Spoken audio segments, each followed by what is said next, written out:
Hello students, मैं हूं गगन और I welcome you all to my channel edutopper.in।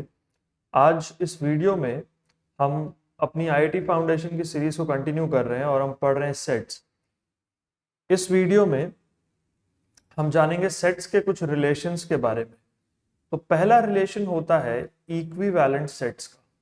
ठीक है, दो फाइनाइट सेट्स को हम इक्विवेलेंट तब कह सकते हैं जब उनके नंबर ऑफ एलिमेंट्स बिल्कुल सेम हो। Two finite sets A and B are called equivalent if they have the same number of elements. They are written as A equivalent to B। तो equivalent कहने का ये सिंबल है जो हम दोनों तरफ एरो दे करके कहते हैं। इसका मतलब ये है कि number of elements of set A should be equal to number of elements of set B। For example, अगर A एक हम सेट लेते हैं जिसमें नंबर्स हैं 2, 4, 6 और B हम एक सेट लेते हैं जिसमें नंबर है मान लीजिए 5, 7, 9। तो A में नंबर ऑफ एलिमेंट्स कितने हैं? 3 है ना। A में नंबर ऑफ एलिमेंट्स हैं 3 और B में नंबर ऑफ एलिमेंट्स कितने हैं? B में भी नंबर ऑफ एलिमेंट्स हैं 3। तो हम कह सकते हैं कि A is equivalent to B। ये दोनों सेट इक्विवेलेंट हैं बिकॉज इनमें दोनों में नंबर ऑफ एलिमेंट्स हैं 3। एक और एग्जांपल देखते हैं। जरूरी नहीं है कि ये नंबर से ही हो, कोई एग्जांपल और एक देखते हैं।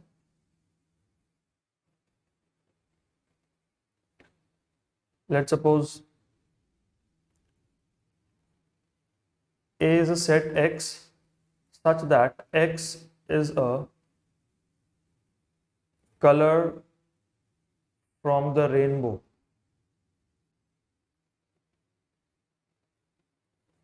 और B एक सेट है जिसमें एलिमेंट्स हैं A, B, C, D, E, F, G। अब देखिए, पहला सेट क्या है? A, जिसमें X रेनबो के कलर्स हैं। तो यहां पर number of elements of A क्या हो जाएगा? 7 है ना। रेनबो के 7 कलर्स होते हैं। और यहां पर सेट B में भी 7 एलिमेंट्स हैं, A, B, C, D, E, F, G। तो number of elements of set B is also equal to 7। तो हम कह सकते हैं कि set A is equivalent to set B। हम कह सकते हैं set A is equivalent to set B। Next, equal sets.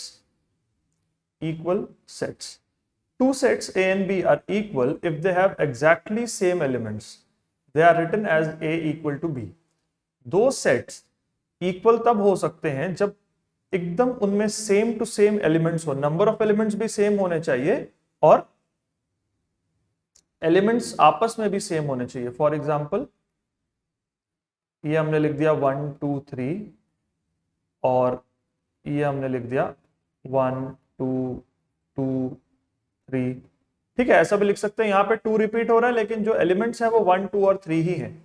ठीक है, एक और एग्जांपल ले लेते हैं। Let K be a set of 5, 7, 9 and L is also a set of 5, 7, 9। तो हम कह सकते हैं set K is equal to set L और यहाँ पर set A is equal to set B। देखिए, सेट B में जो एलिमेंट है 2 वो रिपीट हो रहा है लेकिन हमें उसको काउंट नहीं करना है। 1, 2, 3 A के 3 एलिमेंट्स हैं, B के भी 3 एलिमेंट्स हैं, 1, 2 एंड 3। तो ये सेट्स इक्वल है। ठीक है, by definition two sets A and B are called equal if they have exactly same elements. They are written as A equal to B। Now, if two sets are equal, if two sets are not equal, they are written as A is not equal to B। not equal to का sign हम दे सकते हैं अगर दो sets equal नहीं है। For example, अगर हमने एक सेट ले लिया मान लीजिए A डैश और यहां पे हमने लिख दिया 1, 2, 3 और दूसरा सेट हमने ले लिया B डैश, यह है 1, 2, 3, 4। ठीक है, यहां पर देखिए A में है 1, 2, 3 A डैश में और B डैश में है 1, 2, 3, 4। सेम नहीं है बिल्कुल, तो हम कहेंगे A dash is not equal to B dash. ये दोनों सेट्स इक्वल नहीं है। ठीक है, आई होप ये क्लियर है। नेक्स्ट, यहां पर एक इंपॉर्टेंट नोट दिया हुआ है, two finite equal sets are always equivalent. अगर दो इक्वल सेट्स हैं तो डेफिनेटली वो इक्विवेलेंट होंगे, but two equivalent set may not always be equal. बिल्कुल, इक्विवेलेंट सेट की क्या पहचान है कि उनमें नंबर ऑफ एलिमेंट्स सेम होते हैं, लेकिन इक्वल सेट्स की पहचान है कि नंबर ऑफ एलिमेंट्स सेम होने के साथ साथ उसमें एलिमेंट्स खुद भी सेम होते हैं। ठीक है, एक एग्जांपल मैं देता हूं सो दैट ये और बेटर क्लियर हो सके। मान लीजिए ए एक सेट है 1 2 3 और बी एक सेट है 5 6 7। तो यहां पे number of elements of A 3 है, number of elements of B ये भी 3 है। तो हम कह सकते हैं कि A is equivalent to B, A is equivalent to B, but A is not equal to B. A B के इक्विवेलेंट तो है, लेकिन A B के इक्वल नहीं है यहां पे। ठीक है, अब अगर हम दूसरा एग्जांपल अगर हम लेते हैं, मान लीजिए यहां पे है P Q R और यहां पर भी हम ले लेते हैं P Q R। ठीक है, तो यहां पर A के कौन से एलिमेंट्स है P Q R और B के भी कौन से एलिमेंट्स है P Q R। तो A is equal to B, definitely equal to B। और अगर हम देखें तो number of elements in A ये है 3 और number of elements in B ये भी 3 है, तो हम कह सकते हैं कि A is equivalent to B। तो अगर दो सेट्स इक्वल हैं तो वो डेफिनेटली इक्विवेलेंट हैं, लेकिन अगर वो इक्विवेलेंट हैं तो वो इक्वल हो भी सकते हैं और नहीं भी हो सकते। ठीक है, आई होप ये क्लियर है। चलिए अब देखते हैं नेक्स्ट, सबसेट। सबसेट क्या होता है? अगर किसी एक सेट के सारे एलिमेंट्स किसी और सेट के एलिमेंट्स भी होते हैं तो वो उसका एक सबसेट बन जाता है। For example, let A and B be two sets such that every element of A is also an element of B. Thus, A is a subset of B. और उसको रिप्रेजेंट कैसे करते हैं? देखिए, ये सबसेट का सिंबल होता है। A is a subset of B. इसको हम कैसे पढ़ेंगे? A is a subset of B. ठीक है, इसको ऐसे प्रोनाउंस किया जाता है, A is a subset of B. अब कब सबसेट होगा ये हम देखते हैं।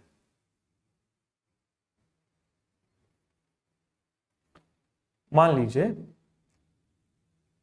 A में नंबर्स हैं 2 4 6 8 और B is a set of X such that X is an even number. अब देखिए, B एक ऐसा सेट है जिसमें हर एक इवन नंबर है, इवन नंबर्स का एक सेट है, और A एक ऐसा सेट है जिसमें नंबर्स हैं 2 4 6 8। तो हम क्या कह सकते हैं कि A का हर एक एलिमेंट B में है। We can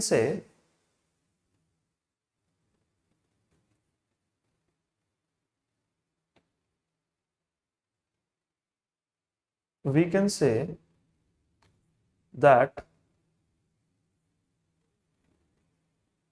each element of A is present in B. Therefore, A is a subset of B. कैसे हम लिखेंगे? A is a subset of B.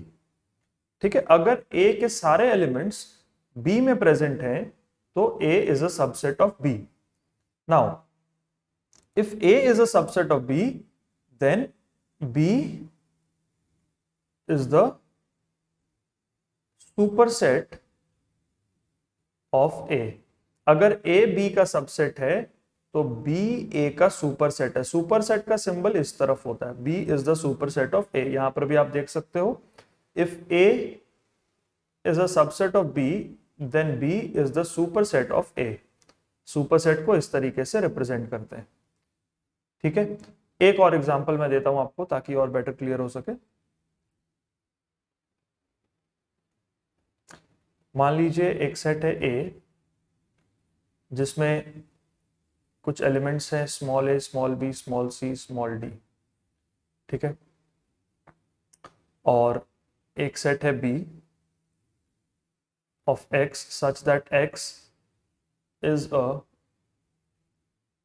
Letter of English language.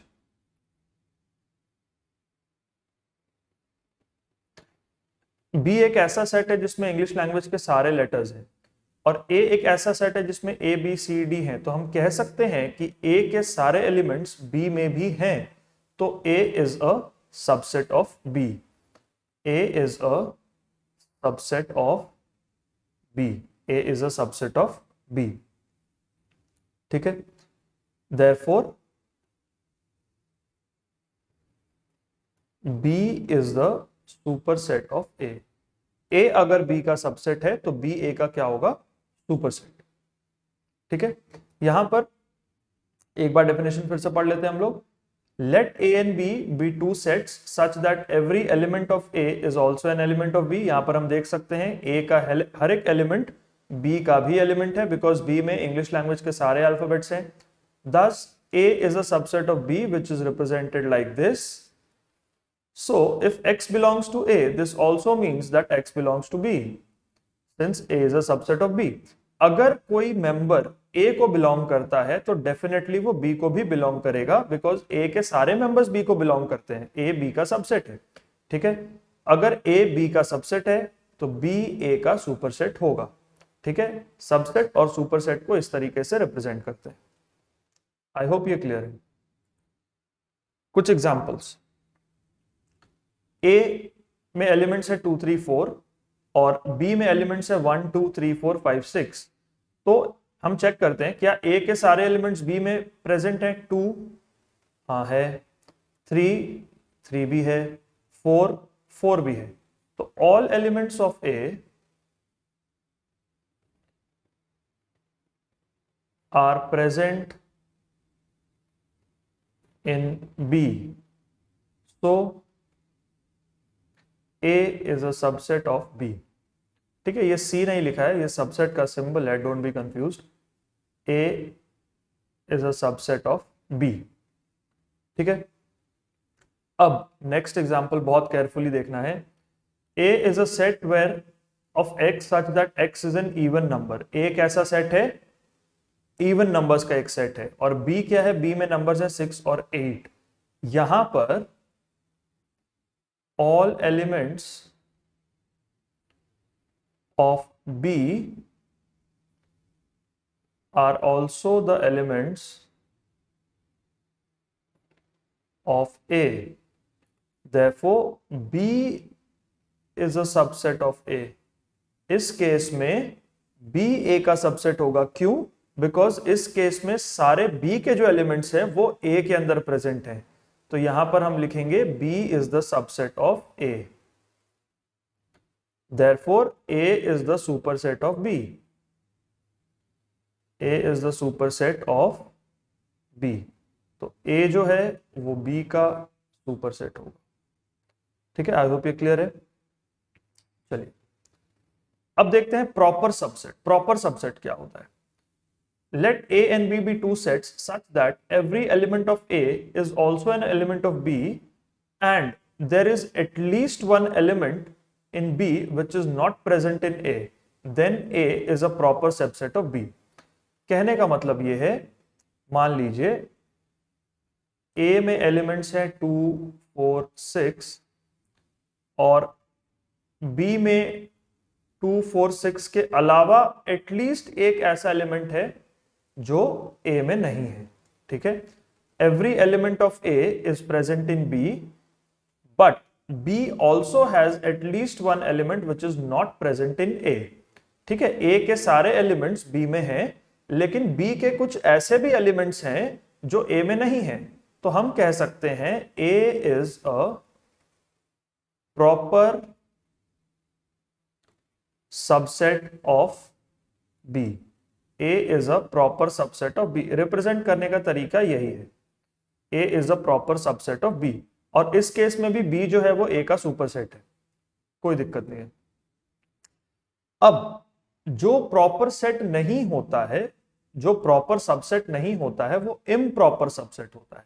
अब इम्प्रॉपर सबसेट कैसे हो सकता है, देखिए अगर ए है 2 4 6 और बी भी अगर 2 4 6 है, तो क्या ए के सारे एलिमेंट्स बी में हैं? यस, ए के सारे एलिमेंट्स बी में हैं, लेकिन क्या बी में कोई ऐसा एलिमेंट है जो ए में नहीं है?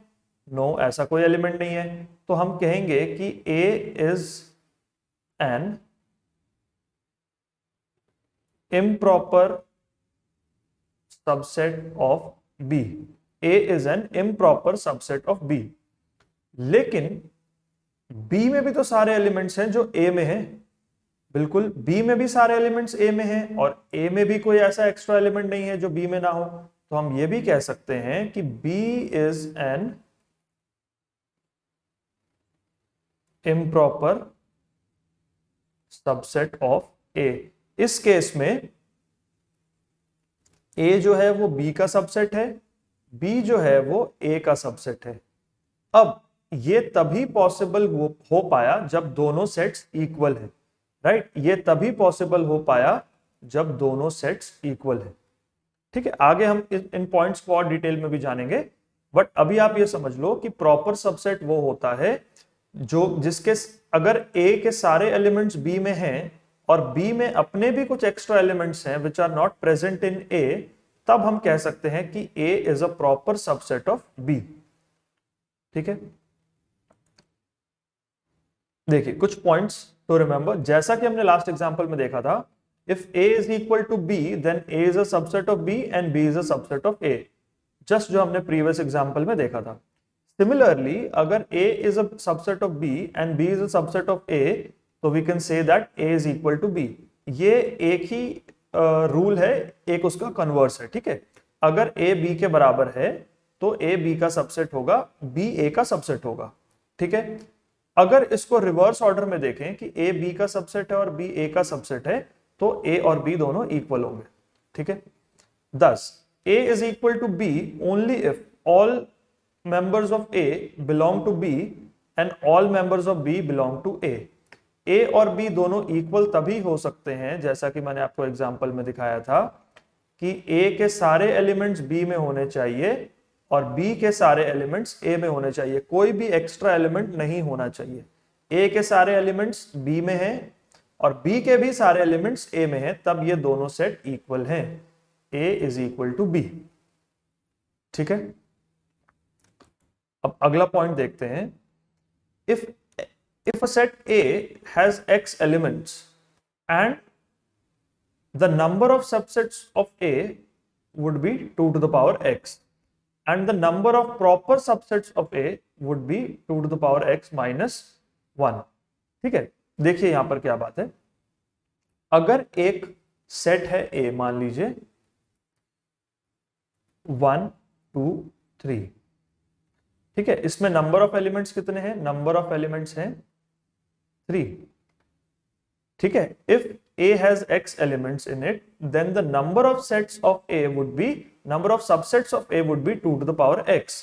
अब यहां पे नंबर ऑफ एलिमेंट्स है 3, तो नंबर ऑफ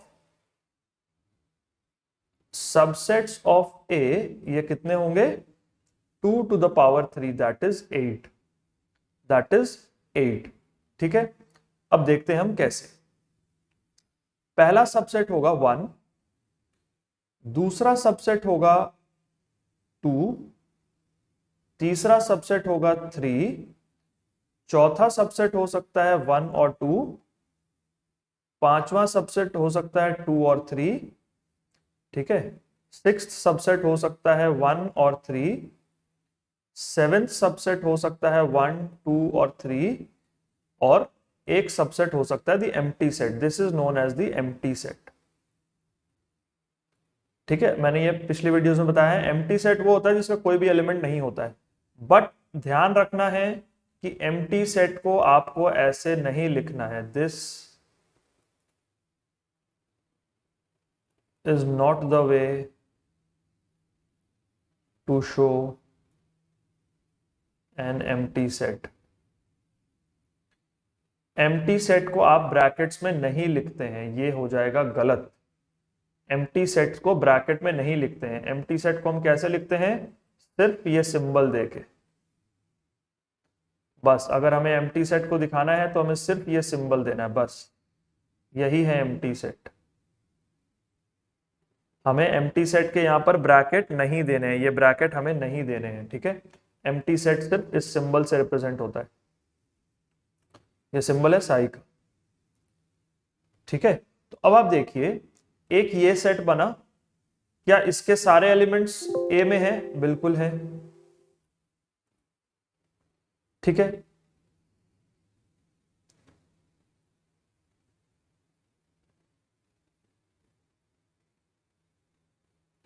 क्या ए के सारे एलिमेंट्स, देखिए, क्या फर्स्ट सेट के सारे एलिमेंट्स ए में है? क्या सेकंड सेट के सारे एलिमेंट्स ए में है? बिल्कुल है। क्या थर्ड सेट के सारे एलिमेंट्स इसमें हैं? बिल्कुल है। क्या फोर्थ सेट के सारे एलिमेंट्स हैं? देखिए, ये फर्स्ट सेट,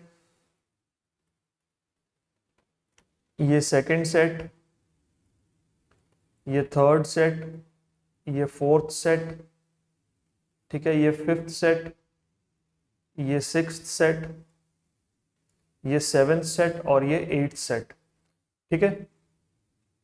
तो इसके कितने सबसेट्स बन गए? 2 to the power 3। ये 3 कहां से आया? नंबर ऑफ एलिमेंट्स ऑफ ए। तो फिर से समझते हैं कि अगर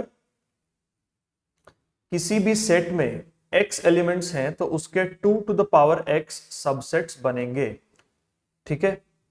अब देख लीजिए, पहला सेट है 1, दूसरा सेट है एलिमेंट 2, तीसरा है एलिमेंट 3, चौथा सेट है जिसमें एलिमेंट 1 और 2 दोनों हैं, पांचवा सेट है जिसमें एलिमेंट 2 और 3 हैं, सिक्स्थ जो सेट है वो एलिमेंट 1 और 3 का है, सेवेंथ सेट है जिसमें एलिमेंट 1, 2 और 3 है, और एट्थ सेट है जिसमें कोई एलिमेंट नहीं है, वो एम्प्टी सेट है। एम्प्टी सेट को हम इस तरीके से भी लिख सकते हैं, एम्प्टी सेट, ठीक है। अगर आपने सिर्फ ब्रैकेट डाले तो भी ये एम्प्टी सेट है, या अगर आपने ऐसे कर दिया तो भी ये एम्प्टी सेट है।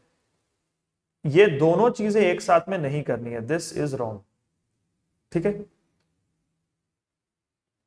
अगर सिर्फ ब्रैकेट डाल दिया तो भी सही है, ये सिंबल दे दिया तो भी सही है, ओके। सो यहां पर हम देख सकते हैं कि सेट ए के 8 सबसेट हैं। अब नेक्स्ट स्टेटमेंट पे आते हैं, उसके प्रॉपर सबसेट होंगे 2 to the power x minus 1। 2 to the power x minus 1 मतलब यहां x की वैल्यू क्या है? 3। इसका मतलब ये हो जाता है 8 minus 1 दैट इज 7। तो 7 यहां पर प्रॉपर सबसेट्स होंगे। कौन सा प्रॉपर सबसेट नहीं है? ये वाला, ये इम्प्रॉपर सबसेट है,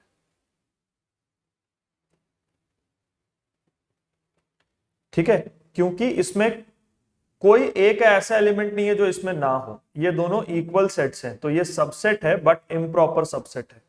प्रॉपर सबसेट क्या होता है? जब ए में कोई ऐसा एलिमेंट हो जो उसके सबसेट में ना हो, ठीक है ना। जैसे फर्स्ट सेट एक प्रॉपर सबसेट है बिकॉज 2 और 3 फर्स्ट सेट में नहीं है। सेकंड सेट भी एक प्रॉपर सबसेट है जिसमें 1 और 3 नहीं है। इस तरीके से सारे सबसेट्स जो है वो प्रॉपर सबसेट्स हैं except the seventh subset. Seventh subset जो है वो इम्प्रॉपर सबसेट है क्योंकि ए में कोई एक्स्ट्रा एलिमेंट नहीं है, वो सारे सेवेंथ सेट में हैं, ठीक है। आई होप ये क्लियर है। Next, power set. The set formed by all the subsets of a given set is called the power set of A, which is represented as P of A. ठीक है। अब एक चीज समझते हैं, अगर A एक सेट है जिसमें एलिमेंट्स है 1 और 2, तो सबसेट्स ऑफ A क्या क्या होंगे? सबसेट्स ऑफ A क्या क्या होंगे? पहला 1, फिर होगा 2, फिर होगा एम्प्टी सेट, और एक होगा 1 2, ठीक है। इन सभी सेट्स का जो सेट होगा वो उसका पावर सेट होगा। तो अब हम किस तरीके से रिप्रेजेंट करेंगे आप देखिए। अगर हमें बताना है कि पावर सेट ऑफ ए क्या होगा, तो P ऑफ ए हम इस तरीके से लिखेंगे, पहला सेट 1, उसके बाद 2, उसके बाद A खुद, उसके बाद नल सेट, एम्प्टी सेट। ठीक है, ये जो A है ये कौन सा है, ये इसमें 1 और 2 हम दोनों लिख सकते हैं, इसको इस तरीके से भी लिख सकते हैं और हम A भी लिख सकते हैं। ठीक है, दोनों तरीके से इसको हम लिख सकते हैं, इसको ऐसे भी हम लिख सकते हैं और इसको हम ऐसे भी लिख सकते हैं। ये हमने लिख दिया 1 2, यहां पर हम 1 और 2 दोनों लिख सकते हैं और नल सेट। ठीक है, एक चीज का हमें ध्यान रखना है कि empty set is the subset of every set. Empty set जो है वो हर एक सेट का सबसेट है, एम्प्टी सेट जो है वो हर एक सेट का सबसेट है। चलिए अब देखते हैं next, universal set. The universal set is a set which consists of all the elements or objects including its own elements. It is represented by U. For example, अगर हम कहें कि A is a set of 1 2 4 6 9, ठीक है, तो इसका universal set क्या हो सकता है, यूनिवर्सल सेट ऑफ A क्या हो सकता है, U belongs to X such that X is a whole number। अगर हम X को कहें कि X एक होल नंबर है तो इस सेट में A आ जाएगा, A के सारे एलिमेंट्स आ जाएंगे। ठीक है, तो यूनिवर्सल सेट है बिकॉज यहां पे जितने भी एलिमेंट्स हैं वो सारी पॉसिबिलिटीज इस U में इंक्लूडेड है, सारी पॉसिबिलिटीज U में इंक्लूडेड है। ठीक है, तो ये हो गया यूनिवर्सल सेट। ठीक है, एक और एग्जांपल लेते हैं,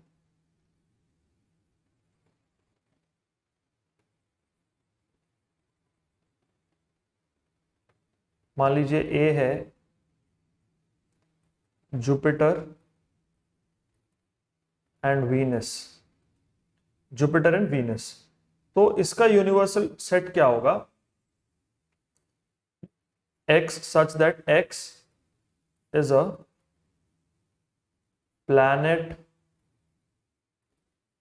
revolving around the sun। अब सन के अंदर जितने प्लैनेट्स रिवॉल्व करते हैं वो सारे इसका यूनिवर्सल सेट होंगे। ठीक है, आई होप ये क्लियर है।